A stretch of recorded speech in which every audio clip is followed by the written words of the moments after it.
I would like to thank the student ambassador and all the co-sponsors for making this important meeting possible. If you were presented with the opportunity to save an innocent life without risking your own, would you do it? Most people would. Ladies and gentlemen, the opportunity is presenting itself today. It presented itself yesterday and every day since March 15th of 2011. That is 3,912 missed opportunities to save innocent lives in Syria. In that time, more than 350,000 people has been killed by the Syrian regime, according to the United Nations. I could have been one of those 350,000 people who were killed. As a child, I was detained by the Syrian regime. For 3 years, I was detained, I was starved, tortured, within an inch of my life. Instead, I'm standing before you today as an example of an innocent life being saved.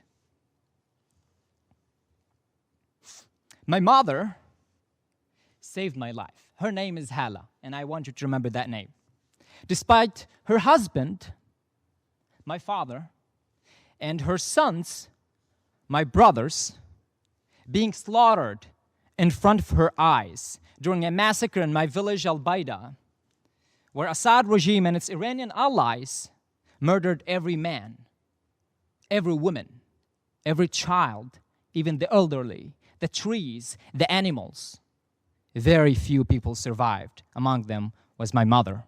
She led hundreds to safety, and in doing so, she had the courage to stand up to the brutal dictatorship that held me captive for 3 years.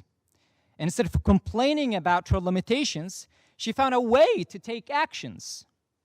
And despite many failed attempts to get me out of prison, she kept trying again and again. She persisted until I was freed.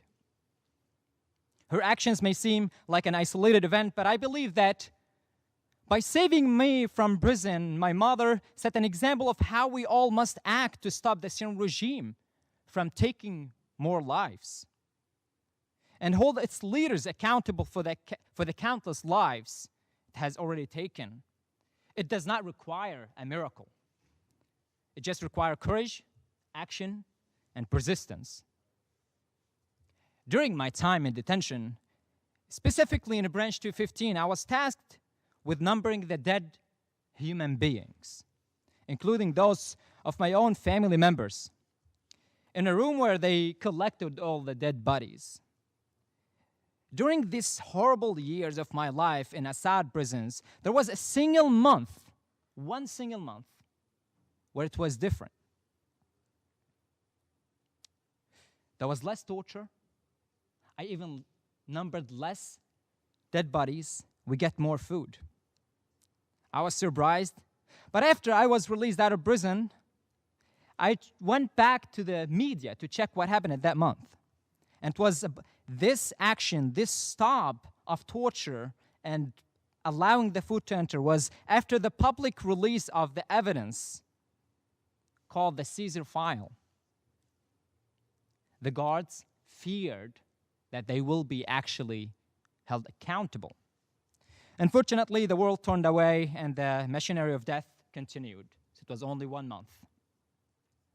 I have had the honor of meeting with Caesar, a brave, humble man who, in 2.5 years in Damascus alone, documented almost 55,000 photos of women, children, and elderly who've been tortured to death.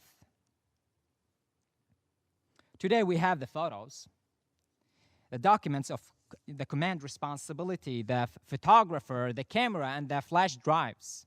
We have stronger evidence today than what we had against the Nazis in Nuremberg. But still, no international court and no end to the ongoing slaughter of the civilians in Syria. Recognizing the effect of the regime's action on their own interests, some countries like Germany have already taken legal actions against key members of the Syrian regime. In doing so, they have challenged the limitations of the international system, using the power of their national courts to uphold basic principles of human rights and international law. However, these efforts are simply not enough. I understand that there are barriers to actions, but I also believe in the international system, in the United Nations and the principles they were founded upon. Ladies and gentlemen, today more than half of the Syrian population are displaced inside and outside the country. Well over 350,000 people have been killed, and hundreds of thousands remain in Assad political prisons. Earlier today, I spoke on the phone with another individual, another Syrian individual, who I'm honored to call actually a friend of mine by now, whom from 2011 to 2017 was tasked by the Assad regime intelligence services to bury civilians murdered from Damascus and around Damascus. Every single week, he buried hundreds and hundreds of innocent victims of Assad machinery of death. His testimony is proof that what Caesar documented and what I numbered continues to this day. We even know where the mass graves are located. There are countless Syrians who are willing to bear witness to our never again moment. The United Nations, I think, should support organizations like the Syrian Emergency Task Force and other organizations that have been working and documenting the war crimes in Syria and work on to support the prosecutions. And the United Nations should support the mechanisms that exist, like the IIIM, that actually being provided and documenting the most brutalities of the Assad regime. As long as the international community is not an option to pursue national effort for the pursuit of justice and accountability, these organizations need to be supported, and we should support the establishment of a court that can serve the same purpose.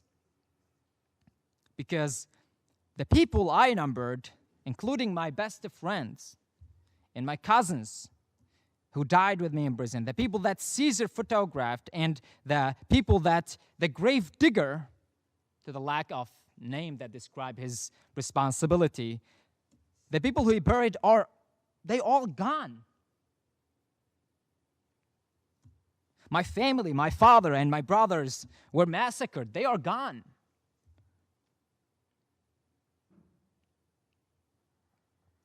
It's too late to save them. The victims of the many chemical weapons attacks that happened in Syria by the Syrian regime, they are gone. We can't save them. It's too late to save them. But there are millions that can still be saved. And that is my biggest ask to you. That you save them, that you stop the ongoing crimes, that you stop the killing in Syria. So when you wake up tomorrow, before you check your phone or do anything else, try to ask yourself the question. I invite you to ask yourself the question. If you were presented with the opportunity to save an innocent life, without risking your own, would you do it? Because most people would. Thank you. Thank you, Mr. Alshogre, for this very personal account.